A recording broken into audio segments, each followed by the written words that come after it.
It's 4 a.m. on a freezing winter morning in 1280 CE, and you're a 14-year-old apprentice in a village smithy. You stumble out of your straw bed on the forge floor, your muscles aching from yesterday's relentless hammering. The master smith is already awake, barking orders for you to stoke the fire. You haven't eaten since yesterday afternoon, and you're about to spend the next 12 hours pumping bellows, hauling iron, and dodging sparks, all before you're even allowed to touch the anvil. Welcome to the life of a medieval blacksmith. It's not quite what the legends make it look like. Today, we're diving into what daily existence was actually like for the smiths who forged medieval Europe. And I'm warning you right now, this is going to shatter any romantic notions you might have about noble craftsmen creating legendary swords in gleaming workshops. We're talking backbreaking labor, dangerous burns, guild politics that could destroy your livelihood, and an apprenticeship so brutal that many boys never survived to become journeymen. Let's start with a day in the life. Because if you think modern manual labor is tough, medieval blacksmiths would like a word. Your day, from darkness to darkness. The working day began before sunrise, and didn't end until darkness made it impossible to see the color of heated metal, a critical part of the blacksmith's craft. For the apprentice, the day started even earlier. You were responsible for preparing the forge, which meant clearing yesterday's ash, arranging fresh charcoal, and getting the fire hot enough for the master's first project. This wasn't a matter of flipping a switch. You pumped the bellows continuously, feeding air into the coals until the temperature reached the precise heat needed to make iron malleable. This could take an hour or more of constant physical effort before the real work even began. Once the forge was ready, the master blacksmith would arrive and begin heating his first piece of iron. The apprentice's job was to keep that fire at the perfect temperature all day long. Too cool and the iron wouldn't soften. Too hot and the metal would burn and become worthless.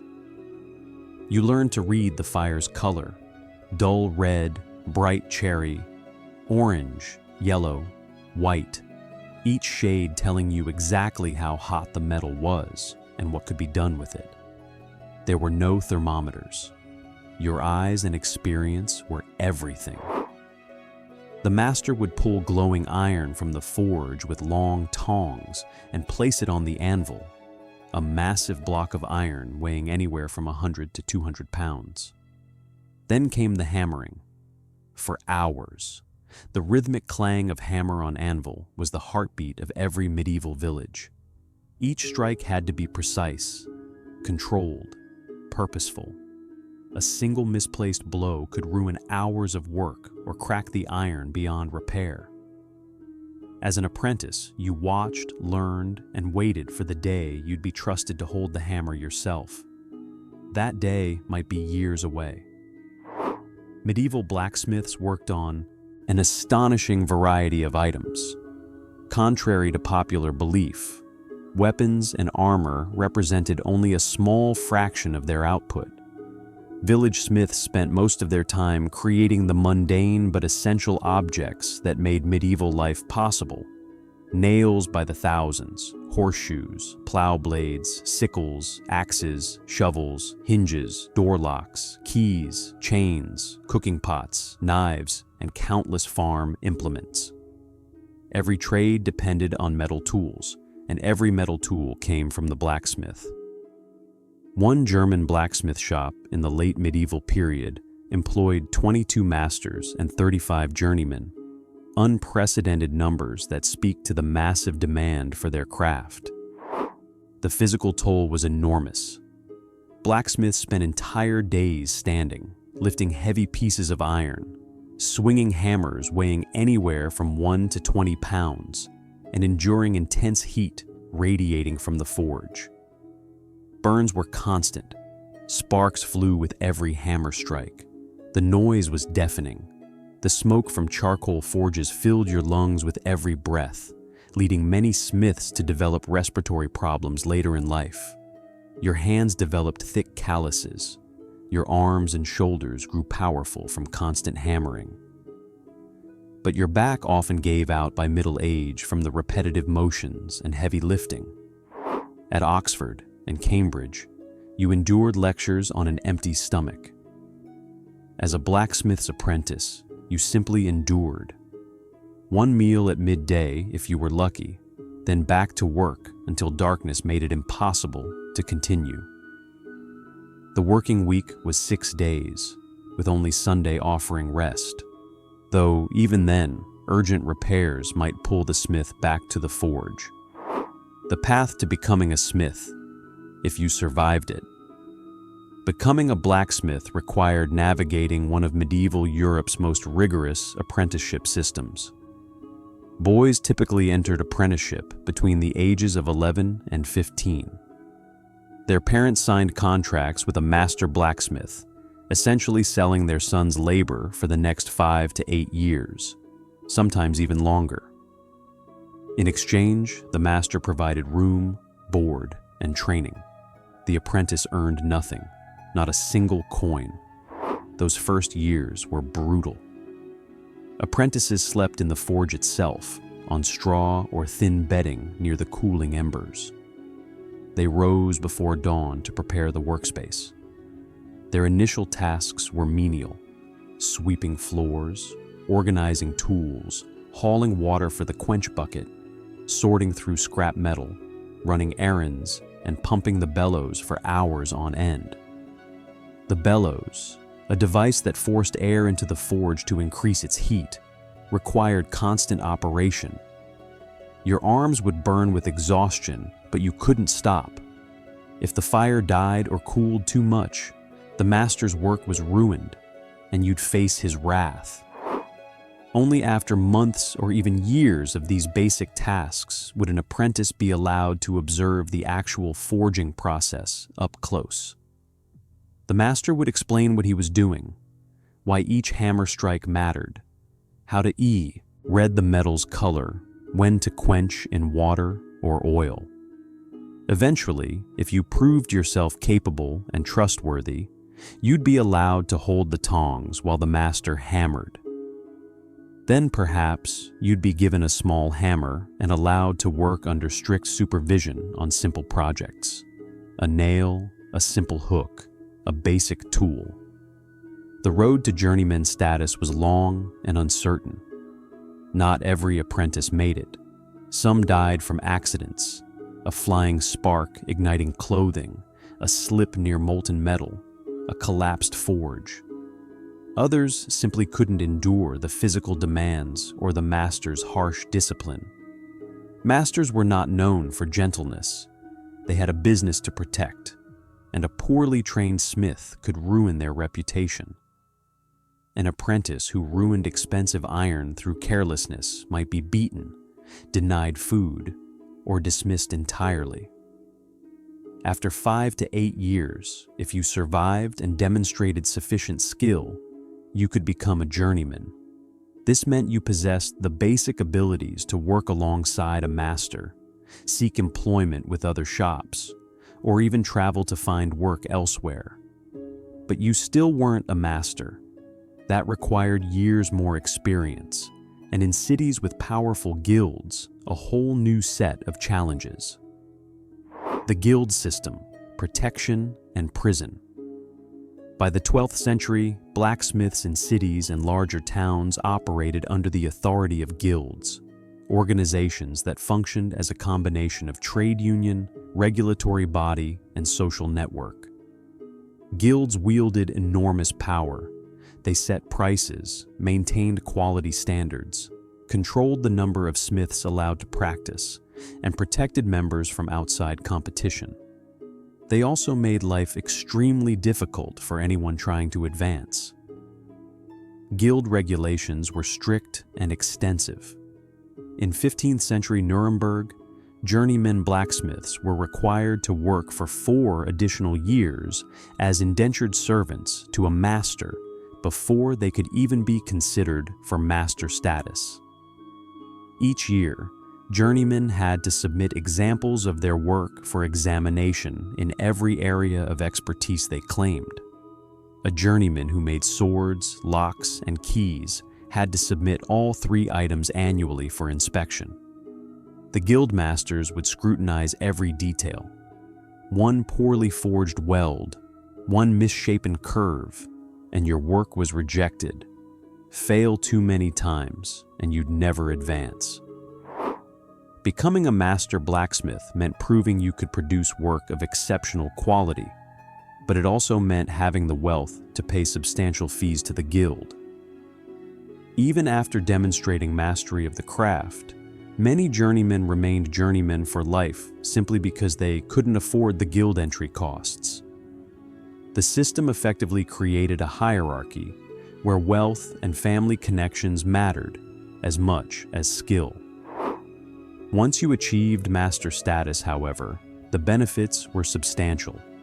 Masters could open their own shops, train apprentices, set their own hours, and charge for their services. They gained political influence within their communities. In some German cities, blacksmiths gained the right to serve on town councils, a remarkable achievement that elevated them from mere tradesmen to civic leaders. In Dinkelsbühl, smiths won this right in 1387, reflecting how essential their craft had become to both local economies and international trade. Payment and survival, the economics of iron. Medieval blacksmiths operated in a complex economic landscape. Castle blacksmiths, those fortunate enough to work for nobility, received annual wages in addition to payments for individual items. They enjoyed steady income, protection within castle walls, and often hereditary positions passed down through families. These were coveted positions, and competition was fierce. Village and city blacksmiths, however, typically worked on a per-item basis. There was no hourly wage. You charged for what you made or repaired. A horseshoe might cost a few coins.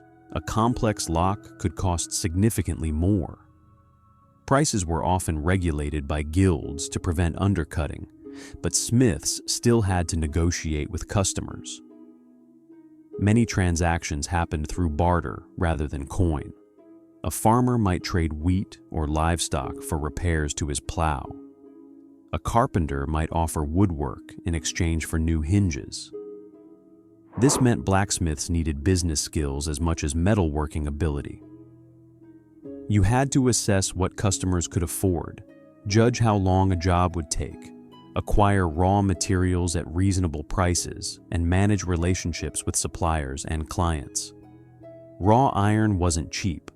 By the late medieval period, mining and smelting operations had increased iron availability, but it remained expensive enough that smiths carefully reused every scrap. Broken tools were melted down and reforged. Nothing was wasted.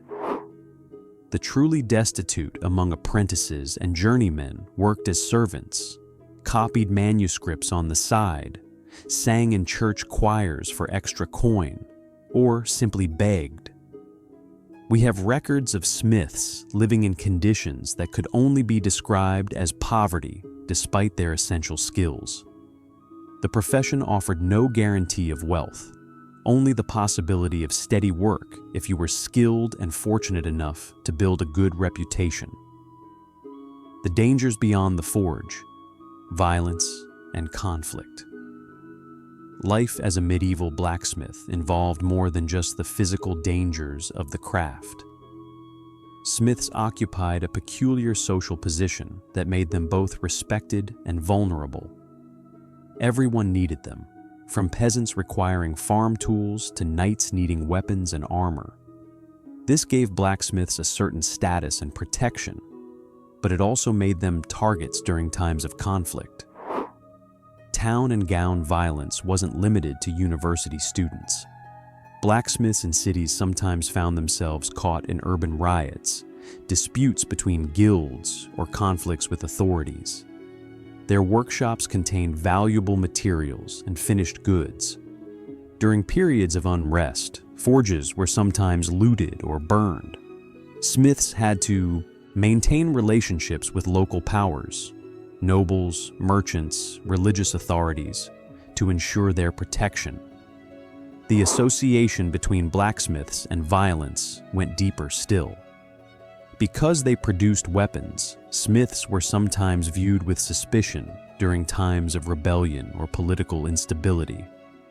A blacksmith who armed the wrong faction could find himself imprisoned or executed. Yet they were also essential during wartime, and battlefield blacksmiths traveled with armies to repair damaged weapons and forge new ones. These military smiths were well paid and respected, but they also faced the dangers of military campaigns, disease, violence, and the constant risk of being captured or killed. Myths, magic, and cultural significance. Medieval people viewed blacksmiths through a lens of both practicality and superstition. The ability to transform raw ore into useful tools seemed almost magical. Fire and metal held symbolic significance in medieval culture. Smiths commanded both. This led to widespread beliefs that blacksmiths possessed special powers. Some believed smiths could heal broken bones, a logical extension of their ability to repair broken metal. The symbolic connection between reforging metal and healing bone made sense to medieval minds that thought in metaphors and correspondences. In rural areas, people sometimes sought blacksmiths for medical treatment, especially for injuries that physicians didn't understand or couldn't treat effectively. But this mystical association cut both ways. Blacksmiths worked in dark, smoky forges filled with fire and strange transformations. This led some to associate them with demonic powers. Stories circulated about smiths making pacts with the devil or possessing dark knowledge. The legend of Saint Dunstan, a 10th century blacksmith, tells of him tricking the devil by nailing horseshoes to the devil's own feet, causing such pain that Satan promised never to enter any home with a horseshoe over the door. This legend explains why horseshoes became protective talismans throughout medieval Europe. Iron itself was believed to ward off evil spirits, fairies, and witches. Every object a blacksmith created carried this protective quality in the medieval imagination. Nails driven into door frames weren't just practical, they were spiritual guardians. Horseshoes hung over thresholds protected families from supernatural threats. The blacksmith's craft existed at the intersection of the material and mystical worlds. Why any of this matters? Despite the hardships, dangers, and harsh conditions, medieval blacksmiths were genuinely revolutionary figures. They created the physical infrastructure that made medieval civilization possible. Every plow that fed a village, every horseshoe that enabled transportation, every nail that held buildings together, every lock that protected property, all came from the forge. They developed sophisticated metallurgical knowledge long before the scientific principles were understood. Medieval smiths knew through experience that repeatedly heating and hammering iron improved its quality. They didn't know they were removing impurities and adding carbon to create stronger steel, but they knew it worked. This empirical knowledge, passed down through apprenticeships, represented one of humanity's earliest forms of material science. The guild system, for all its flaws, created quality standards that endure. The concept of demonstrated mastery, of progressing from apprentice to journeyman to master, influenced educational systems for centuries. The blacksmith's workshop was both factory and school, producing goods and training the next generation simultaneously. Life as a medieval blacksmith was harsh, physically demanding, and often dangerous. You started your day before dawn and worked until darkness, You endured burns, smoke, noise, and back-breaking labor. You spent years as an unpaid apprentice, learning through endless repetition and harsh correction. You navigated guild politics that could make or break your career. You worked in conditions that would horrify modern safety inspectors. But if you survived the apprenticeship, mastered the craft, and earned your place in the guild, you became one of medieval Europe's most essential craftsmen. You transformed raw earth into tools that built civilization. You commanded fire and metal. You were respected, feared, and absolutely irreplaceable. Every nail, every horseshoe, every plow blade, every lock, each one represented hours of skilled labor, years of training, and centuries of accumulated knowledge. The medieval blacksmith was the foundation upon which everything else was built. If you enjoyed this deep dive into medieval blacksmith life, smash that like button and subscribe for more analytical approaches to history. What other aspects of medieval daily life would you like to see covered? Let me know in the comments below. As always, thank you for watching and see you in the next one.